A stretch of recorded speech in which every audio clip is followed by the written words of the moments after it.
So yun guys, isang mapagpalang araw sa ating lahat. Happy Sunday everyone. So for today's vlog guys ay kung paano nga ba or kailan nga ba ihiwalay ang sisiw sa kanyang inahin. So kasi hindi tayo gumagamit ng ilaw, so natural brooding lang yung ginagawa natin. So kailan ko ba o kailan ba dapat ihiwalay yung mga sisiw sa kanyang inahin. So yung purpose niyan guys is kung kaya niya ba ng mga sisiw na walang inahin sa gabi or nagsisilbing pang painit sa kanilang katawan. At sa ganung paraan is mapabilis na rin natin maparami yung ating mga alagang manok. Kasi pag iniwalay yung kanilang inahin, so ilang araw lang or 1 week before, pwede na silang makipag-breed ulit. Basta na kondisyon na yung ating inahin. So yun guys, abangan nyo. Pero bago yan, papakainin muna natin yung ating mga alagang manok. Disclaimer: no animals were harmed in making this video, for breeding purposes only. So yan guys, yung ating mga naka-free range na native chicken. So may nakadapo ditong isa.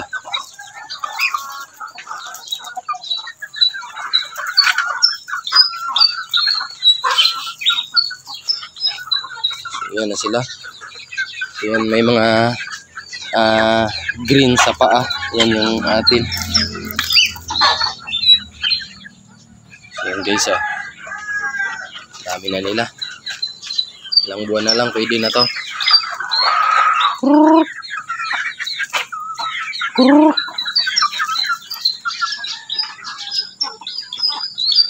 So yan guys, going to 3 months old itong mga native chicken natin ito. Pero ito mas nauna to, 4 months old na to. Mahigit.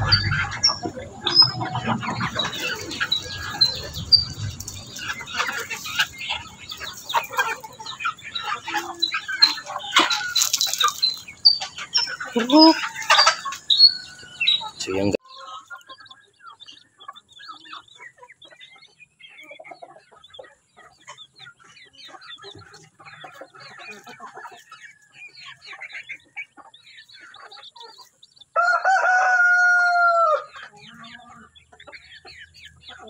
So yun na nga guys, balik na tayo dito sa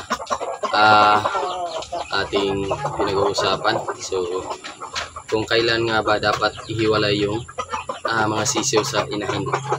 So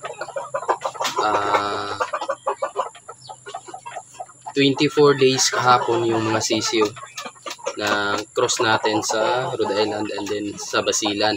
So kahapon ko hiniwalay yung mga sisiw sa inahin nila guys. So yung ginawa ko, hiniwalay ko yung inahin nila and then pinaliguan ko kasi kahapon ng umaga may init naman, tapos ng hapon umulan. Buti na lang natuyo na yung ating inahin na Basilan kasi kung hindi manginginig talaga yun sa lamig. So ipapakita ko sa inyo guys yung inahin na nakahiwalay na. Yung iba kasi guys 1 week lang or 7 days kinukuha na yung mga sisiw sa inahin para mapabilis yung production na tinatawag natin. So yung sa akin kasi may mga problem kasi dito na na-encounter ako na mabilis magkabulutong yung mga sisiw. So yung ginawa ko, inintay ko munang matubuan sila ng balahibo na kumpleto sa kanilang pakpak and then sa buntot para hindi sila makagat ng lamok. So yun kasi yung pagsisimula ng tinatawag natin na fowl pox or bulutong. So kagat ng lamok. So pwede naman nating gawin yung 1 week na paghiwalay agad. Pero dapat yung ating brooding is yung sarado mismo, naka-box type siya. Yung sa atin kasi na to, screen yung sa ilalim, tapos yung screen na part sa gilid and then puro nakawayan yung sa bandang likod. So yun yung practices ko dito guys, pero depende rin kasi sa nagbe-breed yan. Pero ito kasi subok to na hintayin muna na magkabalahibo sila. So nagulat yung ating mga sisyo kasi may pato na nakapasok dito. Tayo guys, pasensya na. Nagulat kasi yung mga sisyo natin kasi may pato na kumakain doon sa ilalim. So akala nila daga, kaya nagsiliparan. So ipapakita ko na sa inyo guys. 24 days old na mga sisyo. Yun yung ginawa ko kahapon na paghihiwalay sa kanilang inahin. So una ko munang ipakita sa inyo guys yung inahin nila. So yun guys yung inahin ng ating mga sisyo na cross Basilan and then Rhode Island. So yan na siya yung ating inahin. So dito ko nilagay. Buti may bakante pa tayong kulungan. So yan. May pagkain na rin. So maingay lang yung manok sa kabilang breeding pen kasi naglilimlim. So ipapakita ko na sa inyo guys yung ating mga sisyo. So yan. Yan na. So sinigurado ko munang magkaroon sila ng balahibo muna na makapal, medyo makapal na para iwas na rin sa kagat ng lamok. So kasi yung setup ng brooding natin, growing. So yan guys, oh. Yan. Tapos yung nag-division lang na plywood. Tapos naubusan kasi tayo ng kawayan. So metal screen lang dito. Yan. Tapos dito sa kabila, screen lang din. Yung sa likod lang yung puro kawayan. So yan guys. Ito yung pagkain nila. Yan. Yan yung DIY na ginawa nating pakainan. So ito na yung ating mga sisyo. So yan guys. So malulusog at malalaki na sila. 24 days old. So yan. So parang lalaki siguro to guys. Kasi yung palong niya malaki. Yan. So okay lang sa akin kahit isang lalaki lang dito para may ibibreed din tayo. Kahit pag puro babae na yung amin, okay lang yan.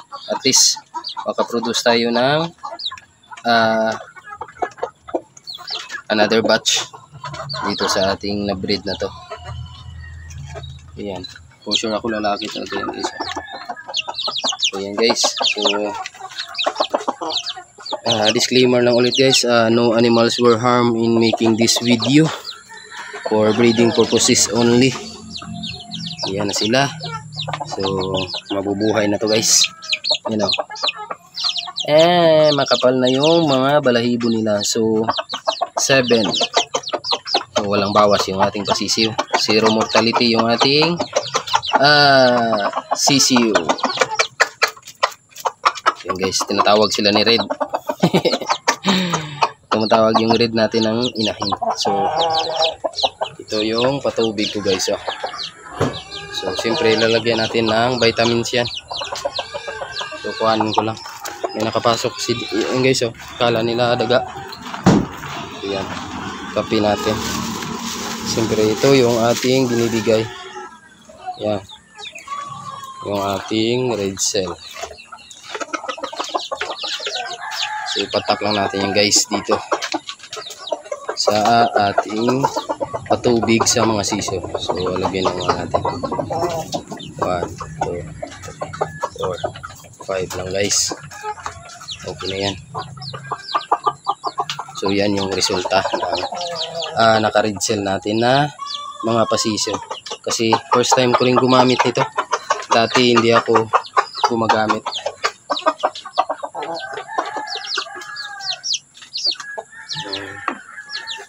So takpan ko lang muna ito guys.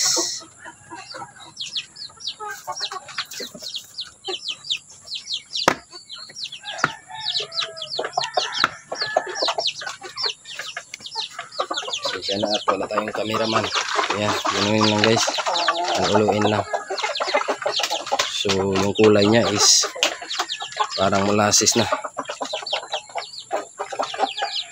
So, ayan. So, okay na to guys. Ibigay na natin sa ating mga alagang pasisyo. Ayan. Yan sila. Inom sila lahat. Yan.